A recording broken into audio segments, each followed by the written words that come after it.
Hello everyone and welcome back to another tutorial from Finance for Beginners. In this video, I'm going to show you how you can sign up and create a new account on the Wecash application. So let's get started right away. First of all, open up the Wecash app on your device.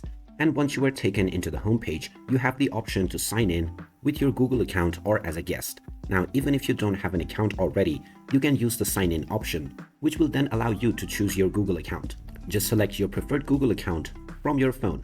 And then once you tap on the Continue As button, this will allow your access within your account to the Wecash app. Just wait for a little while, and now this will take you into your homepage right away. Tap on your profile icon at the top left corner, and now you can see your account details. Now your sign up has successfully completed. You can now check out the various different offers from which you can earn real cash.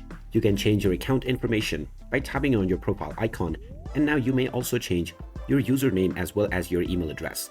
So there you have it. That is how easy it is to sign up and create a new account on the Wecash application. If you find this video helpful, don't forget to hit that like button and subscribe to our channel for more useful tips and tutorials. Thanks for watching, and I will see you again in the next video.